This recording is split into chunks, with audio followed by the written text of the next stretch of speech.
চলবে থাকবেন সবাই? কষ্ট হইতেছে? আলহামদুলিল্লাহ, জাযাকুমুল্লাহ, খুব খুশি হইলাম। আলহামদুলিল্লাহ, তো সময় বসা ছিলেন। আলহামদুলিল্লাহ, ফি আমানিল্লাহ, ফি আমানিল্লাহ। ব্যস্ত মানুষের পর যে সময় দিয়েছেন, শুকরিয়া। আমরা দোয়া করি আল্লাহ পাক দেশ দশ ও ইসলামের খাদেম বানান। সবাই বলি আমিন। আমার ভাইরা, যে রানা নামক জায়গায় নবীজি বসা, ওই অবস্থায় একজন মহিলা, বৃদ্ধা মহিলা, লাঠিতে বর দিয়া কোমর বাঁকা হয়ে গেছে, নবীজির দিকে আসতেছে। আল্লাহর নবী, রহমতের নবী, মহিলাকে দেখা মাত্রই নবীজি তিনি দৌড় শুরু করে দিলেন, দৌড়। অথচ মায়ার নবী, কারোর সম্মানে নবী উঠতে হয় না, কারোর সম্মানে নবী দৌড়াইতে হয় না, কারণ এই দুনিয়ায় নবীর চেয়ে সম্মানী কেউ, জোরে কন, আমার নবীর চেয়ে সম্মানী কেউ আছে? এজন্য মায়ার নবী, কারো সম্মানে নবী দৌড়াইতে হয় না, আগাইতে হয় না, দাঁড়াইতে হয় না। আল্লাহ নবী দৌড় শুরু করে দিলেন। সাহাবায়ে কেরাম নবীজির পিছনে পিছনে দৌড়াইতেছেন রে। হঠাৎ করে নবী মহিলার পাশে যেয়ে বলতেছেন, মা গো, ও মা, তুমি কষ্ট করে নবীর দরবারে কেন এসেছো? কেন আমাকে তুমি খবর দিলা না?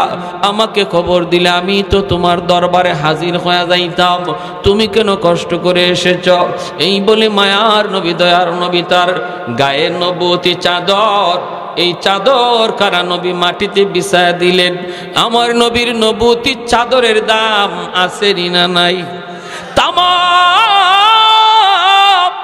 দুনিয়ার সমস্ত সম্পদ যদি এক পাল্লায় রেখে দেওয়া হয়, আমার নবীর গায়ের চাদর যদি এক পাল্লায় রাখা হয়, চাদরের ওজন কম হবে না বেশি? আরো জোরে, কম হবে না বেশি? ভাইরা, বন্ধুরা, জন্ম বলতেছিলাম রে ভাই, নবীর গায়ের নবুয়তি চাদর নবীজি বিছায়া দিয়া বলতেছেন, মা গো, ও মা, তুমি নবীর নবুয়তি চাদরে বসো, এই চাদরে তুমি বসে যাও, কষ্ট করে এসেছ। মহিলা বসতে চাইলেন জুতা সারা। মায়ার নবী বলেন, মা গো, জুতা সারা নয়, তোমার জুতার ধুলিতে নবীর নবুয়তি চাদর ধন্য হবে। কে সেই মহিলা? কার এত দাম? ও আমার এই এলাকার মা বোনেরা, একটু মনোযোগ দিয়ে শুনো। মা গো, তোমাদের দাম অনেক বেশি, অনেক সম্মানী তোমরা গো। তোমরা নবীদের মা, তোমরা অলিদের মা, তোমরা নবীদের মা, তোমরা অলি আল্লাহদের মা। তোমাদের গর্ভ থেকে নবী এসেছেন, অলি আল্লাহ এসেছেন, মঈনুদ্দিন চিশতি, আব্দুল কাদের জিলানী তোমাদের পেট থেকে এসেছে। অতএব মনে রাখো, তোমাদের দাম অনেক বেশি, অলির চেয়েও মায়ের দাম বেশি, নবীর চেয়েও মায়ের দাম বেশি। আল্লাহু আকবার। এজন্যই মায়ার নবী তিনি বলেন, মা গো, তুমি নবুয়তি চাদরে জুতা সহ বসে যাও। আল্লাহর নবীর কথায় তিনি বসে গেলেন। সাহাবায়ে কেরাম চিনেন না মহিলাকে, সাহাবায়ে কেরাম কোনদিন তারা দেখেন নাই। আল্লাহর নবীকে সাহাবীরা প্রশ্ন করেন, মায়ার নবী গো, এই মহিলাকে কি তার পরিচয়? নবীজি তখন বলেন, সাহাবীরা রে, তোমরা তো নবীর মাকে দেখো নাই, আমি নবীর মা তো শিশুকালেই বিদায় নিছেন, জন্মের আগেই নবীর বাবা দুনিয়া থেকে বিদায় নিছেন। তোমরা তো জানো তোমাদের নবীর একজন দুধ মা আছে রে, এই দুধ মার নাম তোমরা জানোনি? সাহাবীরা কয়, নবী গো, আপনার দুধ মার নাম হালিমা সাদিয়া। আল্লাহ নবী চুকির পানি মুছেন আর বলেন, সাহাবীরা রে, শুধু নবীর দুধ মার নাম শুনেছ, কোনদিন তোমরা দেখো নাই। আজকে ভালো করে দেখে না, আজকে ভালো করে দেখে নাও, নবীর নবুয়তি চাদরে যিনি বসছে গো, ইনি আর কেউ নন, ইনি হলেন নবীর দুধ মা, যার নাম হলো হালিমা সাদিয়া। আল্লাহ নবী বুঝাইলেন, উম্মতের দল, একজন দুধমার সেবা, দুধমার ইজ্জত সম্মান যদি আমি নবী এইভাবে করলাম, তোমরা তোমাদের আপন মারে কেমন সেবা করবা, আমি নবী যদি আমার মাকে পাইতাম কেমন সেবা করতাম। এজন্যই মায়ার নবী রহমতের নবী বলে, উম্মতের দল মনে রাখো, রেদার রব্বি ফি রেদাল ওয়ালিদাইন ওয়া সাখাতুর রব্বি ফি সাখাতিল ওয়ালিদাইন। যেই সন্তানের উপরে তার বাপ মা রাজি থাকে, আল্লাহ তার উপর রাজি থাকে। যেই সন্তানের উপরে বাপ মা নারাজ থাকে, আল্লাহ তার উপর নারাজ হয়ে যায়। অতএব বাপ মারে খুশি করলে আল্লাহরে খুশি করা যায়। বাপ মা যদি নারাজ হয় রে যুবক, আল্লাহ তোমার উপরে নারাজ। যেই সন্তানের উপরে বাপ মা রাজি, এক নাম্বার দুনিয়ার ফায়দা হলো আল্লাহ তার হায়াতের ভিতরে বরকত বাড়ায় দেয়। অ্যাক্সিডেন্ট কথা ছিল তার হওয়ার, কপালে ছিল অ্যাক্সিডেন্ট, আল্লাহ মার দোয়া বাবার দোয়া থাকলে অ্যাক্সিডেন্ট থেকে আল্লাহ বাঁচায়। টাটা মাথার মধ্যে পড়ার কথা ছিল, বাপ মার দোয়া থাকলে আল্লাহ কাইটা দেয়। যে কোনো বিপদ হায়াতের ভিতরে আল্লাহ তোমার বরকত বাড়ায় দেয়। বাপ মার দোয়া যদি তাকে আল্লাহ বিপদ দূর করে দেয়, হায়াতে বরকত আল্লাহ বাড়ায় দেয়। দুই নম্বর হলো, যদি তোমার বাপ মা তোমার উপর খুশি থাকে রে গোলাম, আল্লাহ তোমার রিজিকের ভিতরে বরকত বাড়ায় দিবে। বাপ মার দোয়া যদি তোমার থাকে, ছোট্ট দোকানদারি করলো বরকত বেশি হবে, ছোট্ট চাকুরি করলো আল্লাহ বরকত বাড়ায় দিবে, রিজিকের ভিতরে আল্লাহ বরকত বাড়ায় দিবে। তিন নম্বর ফায়দা হলো, তাফসীরের কিতাবের মধ্যে লিখেন, তোমার সন্তানকে আল্লাহ মানুষের মতো মানুষ বানাবে। তোমার সন্তানকে মানুষের মতো মানুষ বানাবে। যেই সন্তানগুলি লেখাপড়া করে, ওরা যদি লেখাপড়া করা অবস্থায় বাপ মারে মাইনা চলে, বাপ মার কথা মতো চলে, বাপ মারে কষ্ট না দেয়, আল্লাহ তার লেখাপড়ার ভিতরে বরকত বাড়ায় দেয়। ভাইরা বন্ধুরা, এজন্যই তো বাইজিদ বুস্তামি রহমাতুল্লাহি আলাইহি পরীক্ষা দিবেন আগামীকাল। সারা রাত তিনি পড়ালেখা করতেছেন। ভাইরা, গভীর রাতে মা ডাক দিয়া কয়, 10 বছরের বালক বাইজিদ। মা ডাক দিয়া বলতেছে, বাবা বাইজিদ, মার পানির তৃষ্ণা লাগছে, একটু পানি দাও। বাইজিদ কলসের মধ্যে দেখেন পানি নাই। পানি আনার জন্য তিনি ঘরের বাহিরে গেলেন। এক গ্লাস পানি নিয়ে দৌড়ায় তিনি ঘরে আসলেন। আইসা দেখেন মা ঘুমায়া গেছে। এইবার ছোট্ট বাইজিদ মনে মনে ভাবতেছেন, আমি যদি এখন মাকে ডাক দিই, মার ঘুম ভাঙলে কষ্ট হবে। মাথার পাশে গ্লাস নিয়ে তিনি দাঁড়ায় রইছেন। বাইরা বন্ধুরা, শেষ সাথে মায়ের ঘুম ভাঙছে। মা দেখে বাইজিদ মাথার পাশে দাঁড়ানো, সাথে সাথে বুকে জড়ায় নিয়ে দোয়া করে, আল্লাহ আমার বাইজিদ আমাকে ডাক দিতে পারতো, ডাক দেয় নাই, আমার কষ্ট হবে। আমি মার এতটা সুখের চিন্তা যেই সন্তানে করলো, আমি মায়ের বদলা কি দিব? দেওয়ার কিছু নাই, আমার কাছে কিছু নাই গো। কিন্তু আল্লাহ তোমার কাছে অনেক কিছু আছে। আমি মার কাছে আছে শুধু 2টা হাত। আল্লাহ, আমি 2টা হাত তোমার দরবারে বাড়ায় দিলাম। আমার বাইজিদকে তুমি ওলি বানাইলে আমি খুশি না, জগতের সকল ওলিদের সরদার বানায় দাও। মা দোয়া করতে দেরি হয়েছে, কবুল হতে দেরি হয় না। এজন্য যুবক, লেখাপড়ার ফলাফল তুমি ভালো চাও, মা বাবারে খুশি রাখো, বাপ মার কথা মতো চলো। নবী বলেন, যদি বাপ মা খুশি থাকে আল্লাহ তোমার উপর খুশি আছে। বাপ মা যদি নারাজ থাকে আল্লাহ নারাজ হয়ে যায়। আর যদি বাপ মার নামে সন্তান বেশি বেশি দান সৎকার করে, তাহলে এই দান সৎকার খবর আল্লাহ কবরের সাথে সাথে পৌঁছায় দেয়। একজন আদর্শ সন্তান বাপ মার নামে মসজিদ, মাদ্রাসা, দ্বীনি প্রতিষ্ঠানে দান করবে। দান করলে পরে বাপ মার কবরের আযাব আল্লাহ দূর করে দেয়। জুনাইদ বাগদাদি একটা ঘটনা কয়ে শেষ দিচ্ছি। স্বপ্নে দেখেন একজন মানুষ জাহান্নামী চেহারার। কে গো তুমি? হুজুর আমি আপনার মহল্লারই একজন মানুষ। আজ থেকে বেশ কিছুদিন আগে আমার মরণ হয়েছে। আমি কবরের মধ্যে আযাবে আছি, জাহান্নামের আযাবে। সন্তান বলতে আমার কেউ নাই দুনিয়াতে, একটা মেয়ে রেখে আসছি। কিন্তু মেয়েটারে আমি দিন শিখাই নাই। দেখেন, বাপ মা সন্তানকে শিশুকালে যদি দিন না শিখান, পরিণতিটা কি হয়?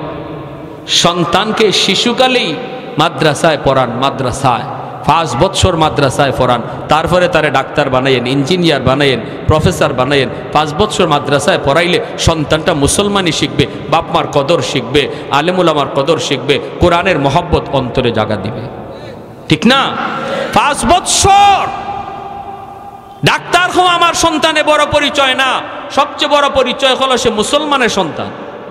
এজন্য সবার আগে তারা মুসলমানই শিখাইতে হবে। ওই লোক বলতেছে, হুজুর আমার মেয়েটারে আমি মুসলমানই শিখাই নাই, যার কারণে আমার মেয়েটা খারাপ লাইনে চলে গেছে, খালি গুনার কাজ করে গুনার কাজ করে, পরকালে কোনো ফিকির নাই। আল্লাহ আমাকে জানাইয়া দিছে, আল্লাহ আমাকে জানাইছে, বান্দারে আজ কবরের মধ্যে তুই আযাবে আসো, আযাবে আসো। তোর সন্তান যদি তোর জন্য দোয়া করে অথবা দান সৎকা করে তোর কথা ইয়াদ করে, তাহলে আমি আল্লাহ এই উসিলায় তোরে মাফ করে দিব। সন্তান যদি বাপ মার কবরের পাশে যায় একবার সূরা ফাতিহা 3 বার ইখলাস পড়ে, আল্লাহ পাক সাথে সাথে বাবার কবরে আযাব আল্লাহ মাফ করে দেয়। মার কবরের পাশে যদি সন্তান একবার ফাতিহা 3 বার ইখলাস পড়ে, আল্লাহ মার কবরের আযাব আল্লাহ মাফ করে দেয়। আপনার সন্তান আপনার কবরের পাশে যায় কোরআন তেলাওয়াত করবে নাকি কবরের পাশ দিয়া গান গায়া গায়া চলে যাবে, এই সিদ্ধান্ত নিতে হবে বাপ মার।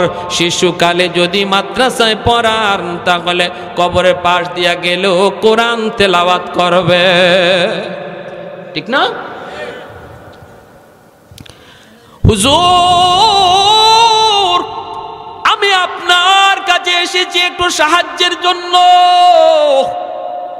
আপনি যদি আমার মেয়েটাকে খবর দিতেন। আল্লাহ আমাকে জানাইছে মেয়েটা যদি আমার কথা ইয়াদ করে আল্লাহ কবরে আযাব আল্লাহ মাফ করবে। জুনাইদ বাগদাদি ঘুম থেকে ওইটা ওই মেয়েটার সন্ধানে তিনি বের হয়ে গেলেন।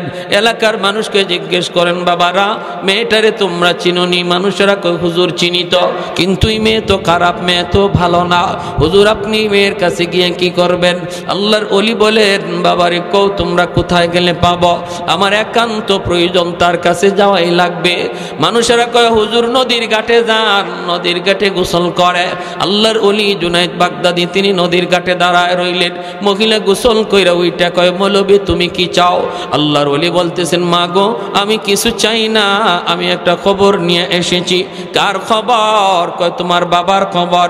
কয় আমার বাবার আবার কিসের খবর? বাপ তো কবরে চলে গেছে। আল্লাহর ওলি জুনাইদ বাগদাদি কয়, মা তোমার ওই মৃত বাবার খবর নিয়ে এসেছি গো। তোমার বাবা কবরের মধ্যে বড় আযাবে আছে, জাহান্নামের চেহারা তার চেহারা হয়ে গেছে, আগুনে পড়তেছে।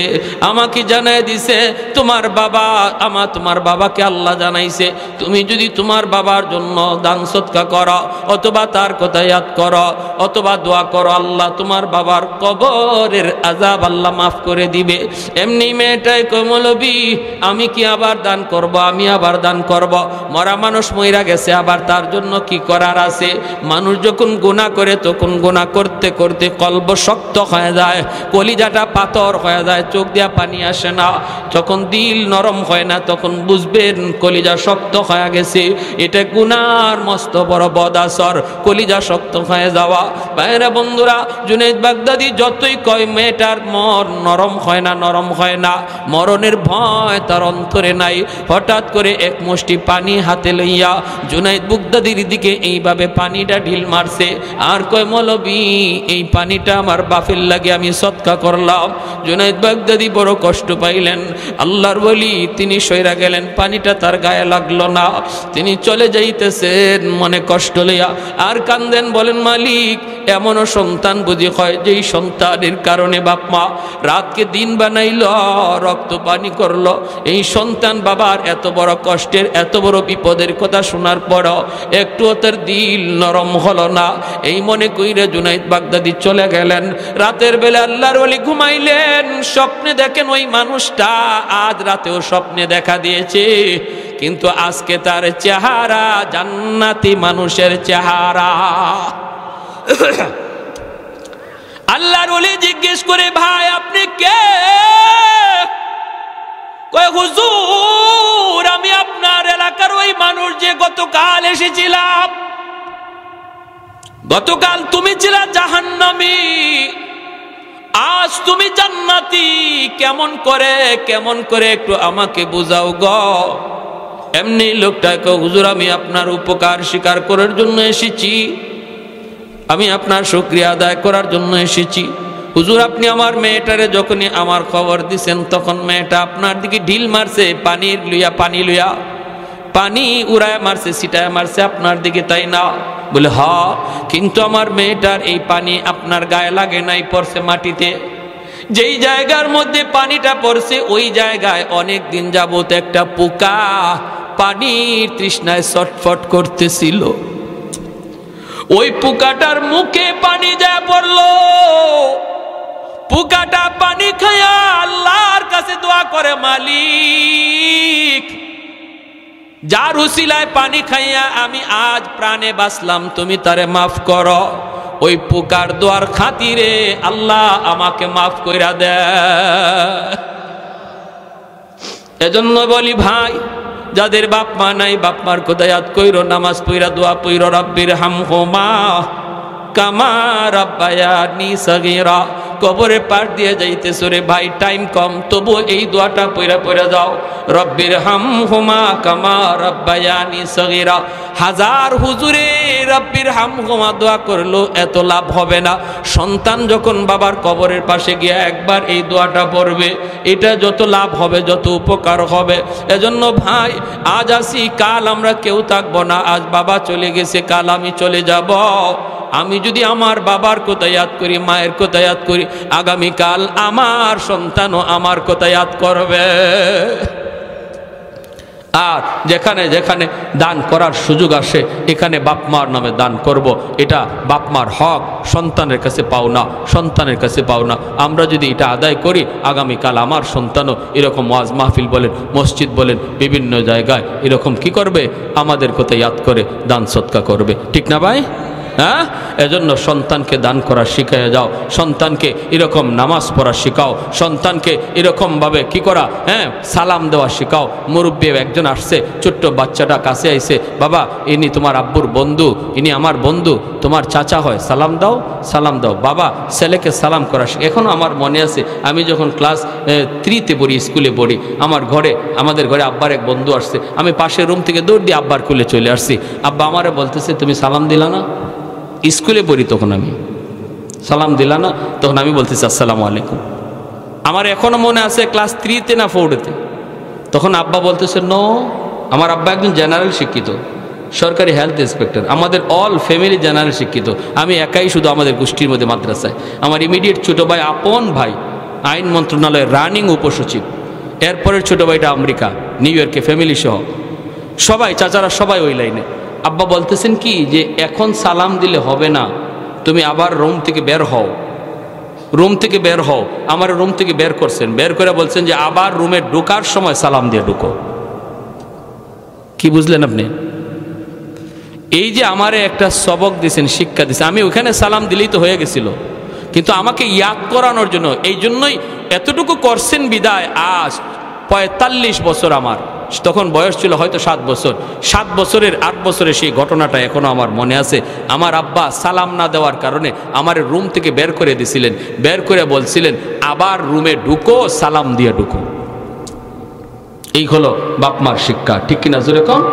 এইভাবে যদি আমরা সন্তানকে ইসলামী শিক্ষায় গড়ে তুলি, ইসলামী আদর্শে গড়ে তুলি, তাহলে এই সন্তান ডাক্তার হলো বেনামাজি হবে না, ইঞ্জিনিয়ার হলো সে খারাপ লাইনে যাবে না, বাপমার সাথে বেয়াদবি করবে না, মুরব্বীদের সাথে বেয়াদবি করবে না। আল্লাহ আমাদের সবাইকে অল্প কথাগুলো পুরো আমল করার তৌফিক দান করুন। সবাই বলে আমিন।